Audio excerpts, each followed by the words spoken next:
अब कंस के पास चलते हैं।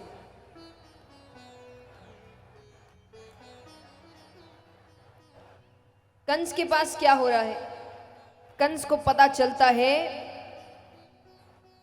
एक छोटे से बालक ने पूरा गोवर्धन पर्वत उठा लिया। वो समझ गया मेरा काल यही है, क्योंकि वो तो ढूंढ रहा है। आ गया तो उसको पहले ही पता आ गया।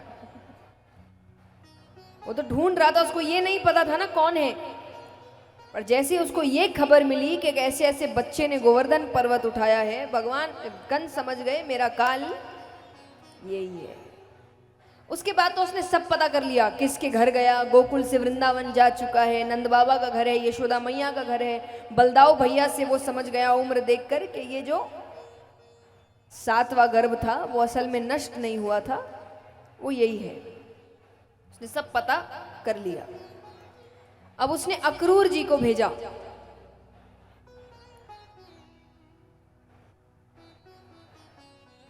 अक्रूर जी को भेजता है, कहे कि मैं एक यज्ञ करवा रहा हूं। उनके मंत्री थे अक्रूर जी, कि मैं एक यज्ञ करवा रहा हूं, तो उस यज्ञ में परिवार का हर सदस्य होना चाहिए।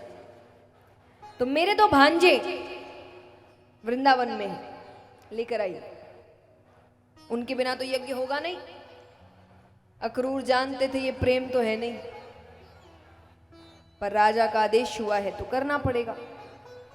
तो वो जाते हैं। यहां पर नंद बाबा गैया चराने गए हुए थे, ठाकुर जी गैया चराने गए हुए थे। नंद बाबा अक्रूर जी को बैठाते हैं, बार बार आने का कारण पूछ रहे हैं, कैसे आना हुआ, कैसे आना हुआ।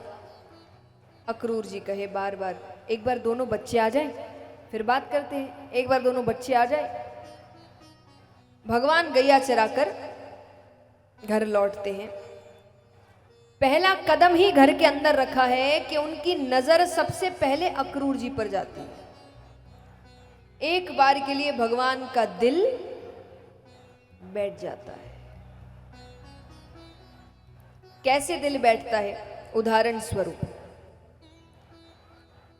आजकल तो फिर भी आना जाना सब बहुत आसान हो गया है, लेकिन फिर भी ये मेरे हिसाब से ये अनुभव सभी ने किया होगा। यहां कितने हैं जो अपने बचपन में गर्मी की छुट्टियों में अपने नानी घर जाते थे?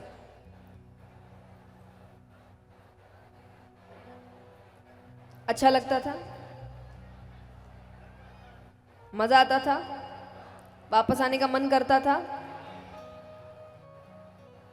लेकिन आना पड़ता था।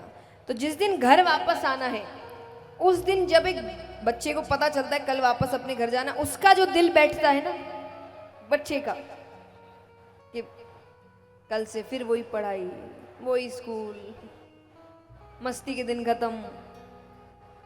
भगवान का बिल्कुल वैसे ही दिल बैठ गया कि आज से मेरे मस्ती के दिन। भगवान उस दिन के बाद बड़े हो गए। भगवान ने शायद ही कभी वो बचपना फिर जिया जो भगवान ब्रज में थे, एक ग्वाले। फिर तो भगवान ने राजा की जिम्मेदारियां निभाने लग गए थे, राज्य संभालने लग गए हैं। फिर महाभारत का युद्ध हुआ, पांडवों को संभालना, गीता का ज्ञान, द्वारिका नगरी, भगवान बड़े हो गए। तो भगवान को पता था कि अब मेरे मस्ती के दिन खत्म। तो उनका दिल बिल्कुल बैठ गया। पर क्या कर सकते हैं, कर्म भूमि बुला रही है। भगवान अंदर प्रवेश करते हैं। अक्रूर जी, नंद बाबा कहते हैं अक्रूर जी से, अब तो दोनों बच्चे भी आ गए, अब तो बता दो। अक्रूर जी कहे, कंस ने एक यज्ञ करवाया है, दोनों बच्चों को निमंत्रण दिया है, अगर आना चाहे तो।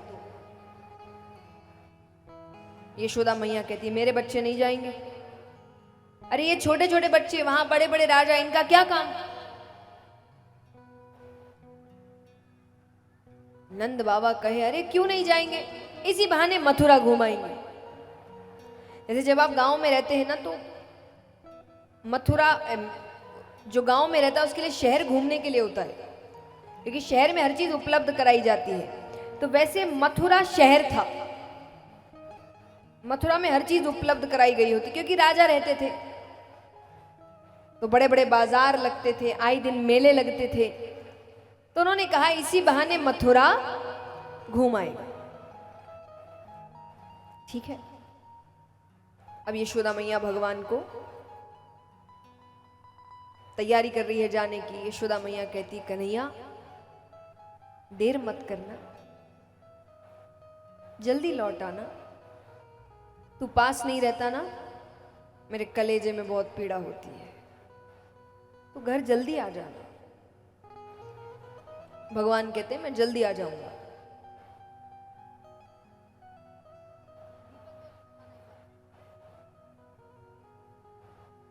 भगवान कहते कि मैं जल्दी लौट आऊंगा।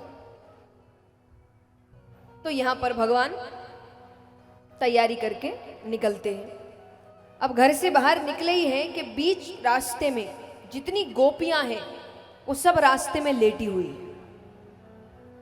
गोपियां कहे अगर कन्हैया को ले जाना है तो ये रथ हमारे ऊपर से लेकर जाओ, जीते जी तो कृष्ण को नहीं जाने दें। तो अक्रूर जी भगवान की ओर देखते हैं, भगवान नीचे उतरते हैं। भगवान कहते हैं तुम कहोगी तो मैं नहीं जाऊंगा, पर अगर मैं नहीं गया तो मुझे बहुत दुख होगा। गोपियां कहती है कन्हैया हम तो चाहते हैं हमारे सारे सुख तुम्हें मिल जाए और तुम्हारे सारे दुख हमें मिल जाए।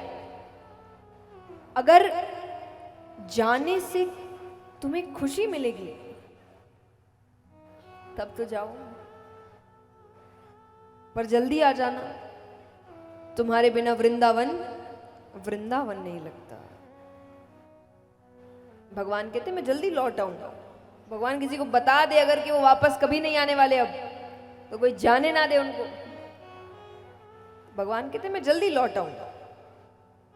फिर थोड़ी दूर जा रहे हैं कि एक गोपी बैठी है निढाल अवस्था में, मानो आज किसी ने उसके प्राण हर लिए। कौन थी वो? राधा। भगवान कहते राधे तुम्हें तो सब पता है, मुझे कब क्या करना है ये मुझसे ज्यादा तुम जानती हो, तुम ऐसे कैसे कर सकती हो? राधा जी ने कहा मैंने आपको रोका नहीं। रोका क्या? पर मैं दुखी भी ना हूं, ये तो इंसाफ नहीं है। क्योंकि आज अगर भगवान की लीलाएं देखें तो भगवान ने जन्म अवतार बहुत कारणों से लिया। भगवान के क्या क्या कारण थे मुख्य बताइए? कंसवध और महाभारत और धर्म स्थापना, और भगवान ने और भी कई दैत्यों को मारा है। फिर प्रेम तत्व को समझाना, तो भगवान ने बहुत द्वारिका नगरी बनाना, भगवान ने बहुत से कारणों से अवतार लिया था। राधा जी कहे मेरे अवतार लेने का कारण क्या है? बताओ राधा जी का कारण क्या है? कृष्ण। वो कहे मेरा कारण ही जा रहा है। आपके पास तो अभी बहुत कारण है, बहुत कार्य है, मेरे पास क्या है? मेरे तो मुख्य कारण ही आप थे, फिर भी मैंने आपको रोका नहीं। पर मैं दुखी ना हूं ये नहीं हो सकता। तब भगवान ने उनको अपनी बंसी दी। कहते भगवान ने राधा जी से अलग होने के बाद कभी बंसी बजाई नहीं, क्योंकि वो उनको देकर चले गए थे। तो उन्होंने अपनी बंसी उनको दे दी।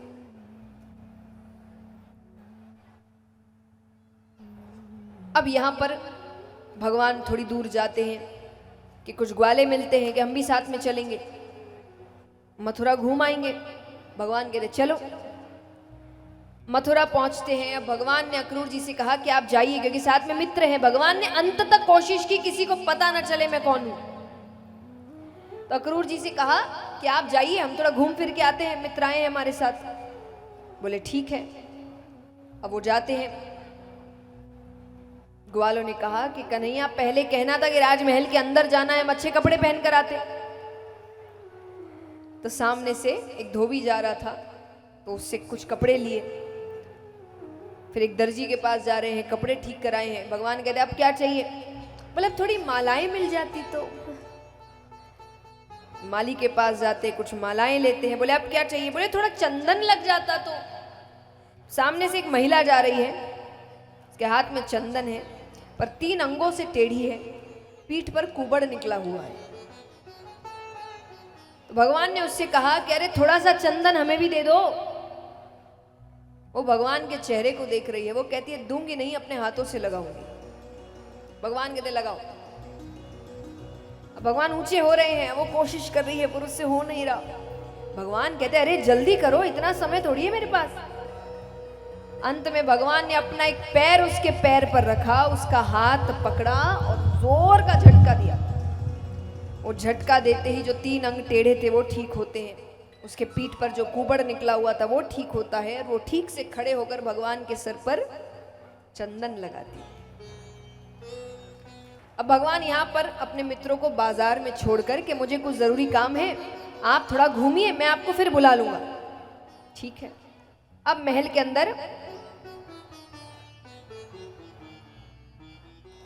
के अंदर भगवान प्रवेश कर रहे हैं, तो महल के द्वार पर ही एक धनुष लटका हुआ था। वो धनुष कंस ने लटकाया था, क्योंकि वो धनुष केवल कंस का काल तोड़ सकता है।